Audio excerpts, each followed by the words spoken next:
My name is Juliana Lepine. I'm a Brazilian sculptor. I'm 42 years old. I moved to Canada 8 years ago, and that's actually when I started sculpting, because I was an actress in Brazil and I didn't really speak English when I came here, so I couldn't act.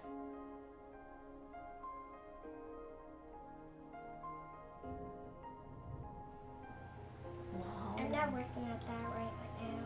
It's really good. I love it. I was invited by the activist Diane Madrai to join her on her non-profit organization project Let the Women Speak, that fights for women's rights. I was a victim of domestic violence myself, so when Diane called me, I was immediately deeply involved.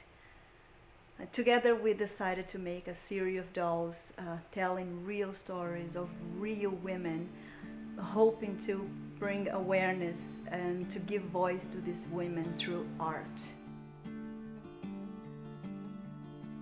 I was about to start a new online sculpting classes, so I invited the students to join me on the project as well. It was a very strong experience. Diane brought some of the cases that she worked on, and also me and the students start researching for stories, and it was just unbelievable to see the level of cruelty and aggression that are happening all the time, everywhere. Domestic violence is among the most unreported crimes for men and women. Babita Sarju went missing in 2010, and only in 2016, after Diane Madrai reopened the case, that her remains were found buried in her estranged husband's backyard. So for over 6 years, her little son believed that his mother abandoned him. Babita was my first doll, and she's the reason that I started the whole series. Babita's doll was also at Babita's funeral, so the family could give her a proper burial. And now she travels with Diane around the world telling Babita's story. I don't know, I really feel like I gave her a voice again. Angela was actually one of my students, and she opened up to me during the project. She suffered sexual abuse when she was a child from someone who actually should be her protector.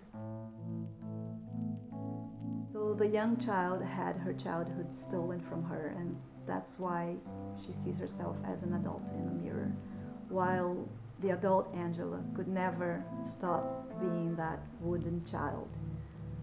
But the most strong thing about this piece is that my student, after this project, she bloomed. She told me that for the first time that she could face her abuser without fear.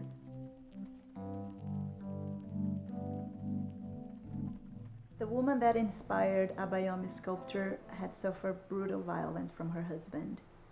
He cut off both of her arms, and after losing her arms, she finally was free of this abusive relationship.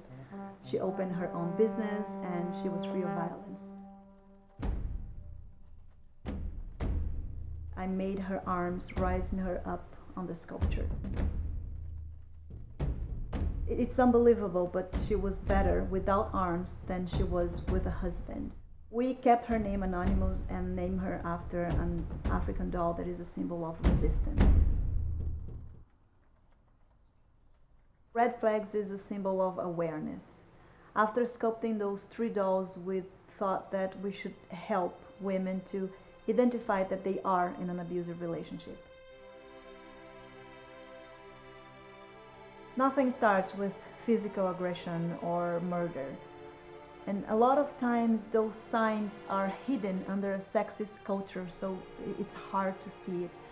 And it's very important to educate women to understand those signs, to give the proper attention to those red flags before they escalate to a disaster. Now I'm working on The Phoenix, inspired by the story of Jasmine Yilmaz. My name is Jasmine Yilmaz. I was born in Damascus. It's the capital city of Syria. My father died in a car accident when I was 5 years old. My mother died when I was 16 years old with breast cancer. 9 months after my mother died, my oldest sister died too. So after the Arab Spring started in the Middle East, I had to leave Syria for security reasons. I was grieving. I was struggling with the society the judging society that only sees a man that's ashamed of a Middle Eastern woman living by herself. I had to flee to Turkey. I thought that I needed some shoulder to lean on maybe, or some strength. You can't just live as a Middle Eastern woman by yourself. So I had to be with someone. My bad luck was that this person wasn't good for me at all. I got pregnant and he forced me to abort my child. Not only he forced me, the society forced me. It was against my will. It was so harsh on me because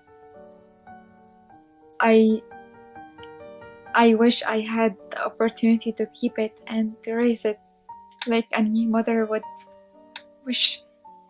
But the society is very harsh and everything was opposing me.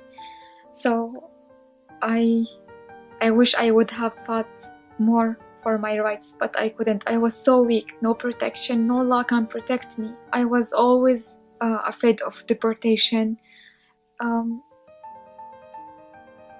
I always wanted to keep him. I always wanted to fight for him or her, whoever it's going to be, but everything was against me. Everything was against my will.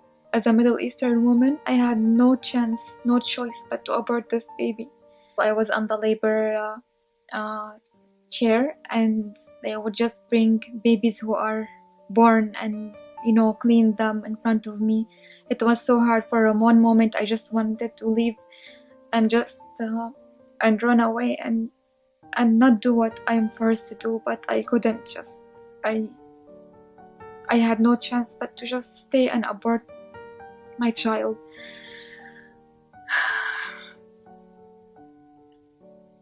So this person left me finally, and then I had the chance to come to Canada, and here I am. I'm free. I am safe. No one can abuse me. No one can. The law protects me here. The law is with me. I own my body. No one can tell me what to do with my body or what to do with my life.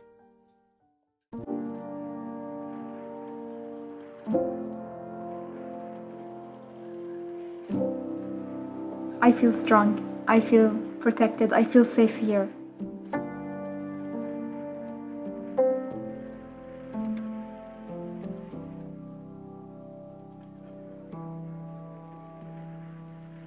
Let the women speak.